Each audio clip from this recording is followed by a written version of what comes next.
Hello guys, आज मैं Netflix की famous web series Money Heist के सभी डबिंग आर्टिस्ट को आपके सामने लेकर आया हूं। तो चलिए शुरू करते हैं।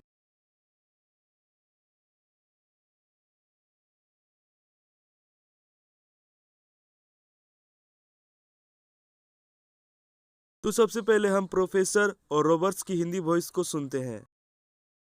आमतौर पे लोग सालों तक पढ़ाई करते हैं और फिर सारी जिंदगी कोलू के बैल की तरह मरते रहते हैं, बस एक टुच्ची सी सैलरी कमाने के लिए।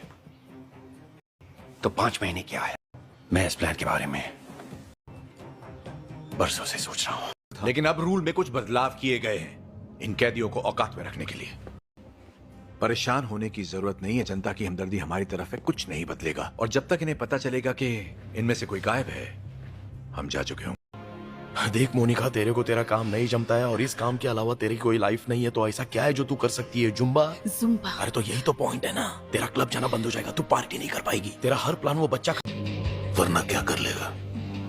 गोली मारेगा। और किस किस को मारेगा? सबको।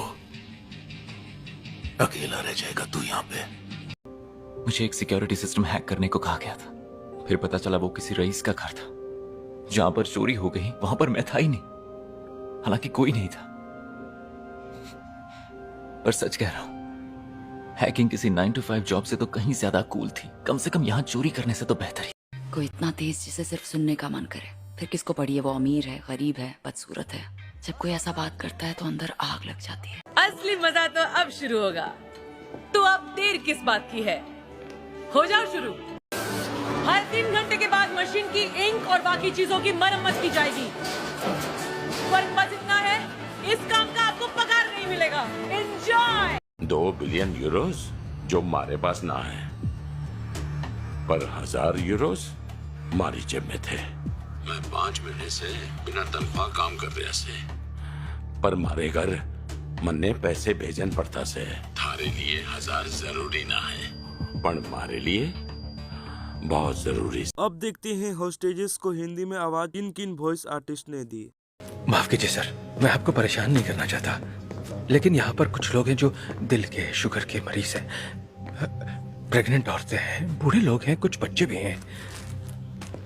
प्लीज आप इन सब लोगों को जाने दीजिए। मुझे नहीं लगता ये रात भर इतना स्ट्रेस झेल पाएंगे। मेरी रिक्वेस्ट है। सबने सुन लिया ना, तो डरना मत और उल्टा सीधा सोचना बंद करो। सब ठीक है? ये जो भी है बस चोर हैं, कोई टेररिस्ट नहीं है, तो डरो मत। वैसे डैड को हमेशा से लड़का चाहिए था। वो मुझे 5 साल की उम्र से ही शिकार पर ले जाते थे। उसे यही लगेगा कि ये सब उसकी वजह से हुआ। उसी ने मुझे फोन लाने को कहा था। वो सोचेगा मेरी मौत उसकी वजह से हुई। उसका जानना जरूरी है कि मैं अब तक जिंदा हूँ।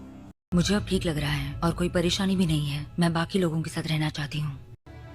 मैं बिल्कुल ठीक हूँ, सच में। या तो फिर मैं यहाँ रहकर आपको किसी काम में मदद कर सकती हूँ। अब हम देखते हैं बाकी किरदारों और ऑफिसर्स को आखिर किन्होंने वॉइस दी। हाँ, जानती हूँ, कब से मैं तुम्हारे बारे में ही सोच रही हूँ। गलतियाँ हम दोनों से हुई। थोड़ा शांत हो जाओ और ठंडे दिमाग से सोचो। गलती तुम्हारी नहीं थी। मतलब इतने सारे लोग मास्क पहनकर गन लिए घूम रहे हैं, कोई भी कंफ्यूज हो जाता।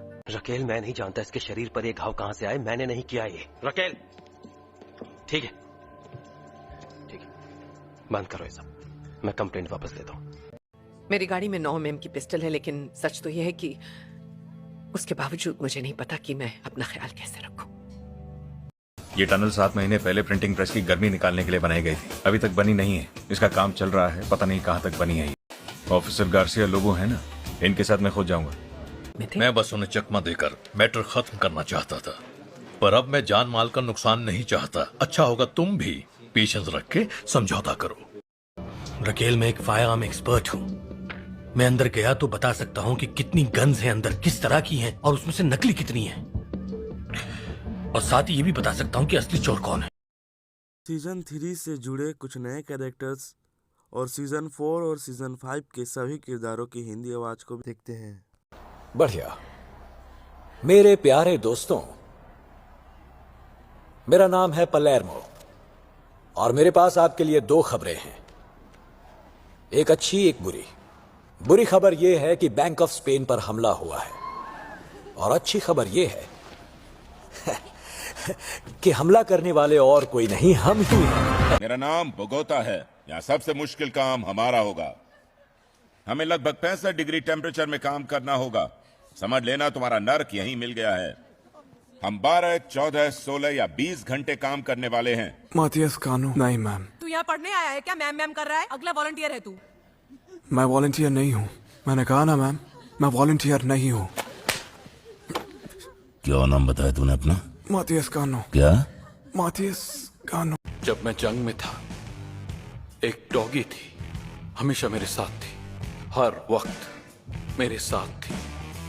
सब लोग भाग गए, उसने मेरा साथ नहीं छोड़ा। तब से मैंने कसम खाई, मैं जानवरों को नहीं मारूं। अभी फिलहाल तो ऑफिस छोड़कर मैं नहीं जाऊँ। जी हाँ जानता, मगर मैं इन्हें फॉलो नहीं करूंगा। मैं यहाँ से तब तक नहीं जाऊंगा जब तक बैंक का एक भी आदमी यहाँ है। अगर आप मुझे लेने आई हैं तो अभी कुछ देर यहाँ बैठकर इंतजार कीजिए, ठीक है ना? मैं कहूँगा नहीं सर, क्योंकि ऐसा करना थोड़ा मुश्किल होगा। उस बिल्डिंग के नीचे सुरंग खोदने के लिए बोरिंग मशीन की जरूरत पड़ेगी, जमीन से 100 मीटर की खुदाई तक। प्रेसिडेंट से हमें अप्रूवल मिल गया है। इन्फॉर्मेशन निकालो। हम जो गैस इंजेक्ट करने वाले हैं वो बहुत हाई प्रेशर में होगा। हेलोथीन, एक स्ट्रॉन्ग नार्कोटिक गैस, जिसका मतलब कि आधे घंटे में सब बेहोश हो जाएंगे। लेकिन फिर भी तैयार रहना, अंदर कुछ भी हो सकता है। कोई भी फैसला लेने के लिए हमारी टीम कितना वक्त लेती है? 20 मिनट शायद। वो आदमी ये प्लान सालों से सोचकर बैठा है। हमारी हर एक मुमकिन कोशिश को नाकाम करने की काबिलियत है उसमें। मैंने अरेस्ट रिपोर्ट्स अच्छे से देख लिए और शायद मुझसे गलती हुई हो, पर मुरियो की गिरफ्तारी की रिपोर्ट मुझे कहीं मिली नहीं। मैं बस ये नहीं चाहता कि किसी टेक्निकल इशू से प्रॉब्लम हो। मेरा मतलब है, ये सवाल अब ह्यूमन राइट्स का होगा। कर्नल, मैं उनकी कैद से निकल चुका हूँ। गांधिया बोल रहा हूँ। इस वक्त मैं पैनिक रूम से बोल रहा हूँ। अंदर की सिक्योरिटी और सीसीटीवी की मदद से मैं उनके हर कदम पर नजर रख रहा हूँ और उनके सारे कनेक्शंस मैंने यहाँ से निकाल दिए ताकि वो अंदर से कुछ भी ना कर पाए। अब बताइए मुझे क्या करना है? तुम अमेंडा हो ना? मैं मिगेल। तुम जानती हो मुझे? हाँ जानती हूँ। तुम्हारा टिफिन फेंका था मैंने, याद है तुम्हें? याद है? नहीं, याद नहीं है। जब मैं नींद में थी तो तुमने मेरे साथ क्या किया? मुझे नहीं पता तुम क्या बात कर रही हो अमेंडा। तुमने मेरा फायदा उठाया। अमेंडा, मुझे सच में समझ में नहीं आ रहा तुम क्या बकवास कर रही हो। तुमने मुझे बेहोश किया। तुमने मुझे ट्रैंकुलाइजर्स दिए, मुझे जरूरत से ज्यादा डोज दिया और मैं बेहोश हो गई। पर बेहोश होने से पहले मैंने तुमको अपने करीब महसूस किया। यहाँ कोई बाहर नहीं है, ना ही बर्फ। तुम्हें लगता है मैं बेवकूफ हूँ? मैं जानता हूँ तुम कौन हो। रकेल मुरियो। तुमको लगता है ये कोई गेम है इंस्पेक्टर? तुम एक पुलिस ऑफिसर हो, मैंने टीवी पर देखा है। इसलिए तुम गोली नहीं चला सकती, पर मैं बिल्कुल चला सकती हूँ। तुम यहाँ चोरी से घुसी हो। कर्नल, जरा यहाँ आइए। इंजन के अलावा मैंने अभी तेज सक्शन की आवाज सुनी। लगता है ये एक पंप की आवाज है जो तेजी से पानी खींच रहा है प्रेशर के जरिए। वो पानी निकाल रहे हैं, कई लीटर पानी। लफंगा दिखता है पर आदमी अच्छा है और बहादुर भी है। तुम्हें एक इंजेक्शन लगा देती हूँ, इससे आराम मिलेगा। ये एंटीबायोटिक है, इन्फेक्शन ना हो इसीलिए जरूरी है। ये कीमत बहुत भारी पड़ेगी पापा, क्योंकि जब चुकाने का वक्त आएगा तब आप यहाँ नहीं होंगे। ऐसे शानदार होटल में बैठ के लंच नहीं कर रहे होंगे। आप सलाखों के पीछे होंगे और आपने सारी जिंदगी जो कुछ भी बनाया था सब मिट जाएगा। पहली बात, इस बातचीत के दौरान मुझे बताने का मौका नहीं मिला कि मैं हल्का होने के लिए पॉट पे बैठा हूँ और शायद अब देर भी हो चुकी है। दूसरी बात, मैं वहाँ 40 मिनट में पहुंच जाऊंगा। और तीसरी बात, मैं वहाँ अपनी टीम के साथ जाऊंगा। अफगानिस्तान, यमन और माली वाली, मुझे वो सारे चाहिए। मेरे पापा को लगता था उन्होंने मेरी जिंदगी बर्बाद कर दी, पर मैं उनसे बहुत प्यार करती हूँ। खदान में काम करने वाला एक ट्रांस बेटी का होना, वो भी 90s में। 8 महीने पहले ये एक जगह पर मिले, फिर पहचाने गए और अब ये डैनिश नेशनल हेरिटेज के सिक्योरिटी रूम में बंद है। और गेस करो कि ये सिक्योरिटी रूम कहाँ पर है? फ्रेडरिक्सबर्ग कासल के अंदर। सोना उसी पाइपलाइन से निकाल रहे होंगे जिससे वॉल्ट में पानी भरता है, और वो सारा पानी 2 झरनों से आगे बढ़ते हुए साउथ की पाइपलाइन से बाहर निकलता है। उन्होंने जरूर अंदर बहुत पावरफुल पंप लगाया होगा। 25 किलोमीटर की पाइपलाइन में 90 टन सोना बहाने के लिए उन्हें कम से कम एक ऑयल पंप की जरूरत तो पड़ेगी ही पड़ेगी। अगर ऑगस्टिन मॉस्को को तुम पर भरोसा था तो मुझे अपना दोस्त समझो। मेरी बेटी कैसी है? कुछ गड़बड़ होती है तो मेरी बेटी को मर्दों वाली जेल में डाल देंगे। और मैं ये सोच भी नहीं सकता। हुलिया जो है वहां तक पहुंचने के लिए उसने लंबा सफर तय किया है। उसने अब जीना शुरू किया है। वो खुश है।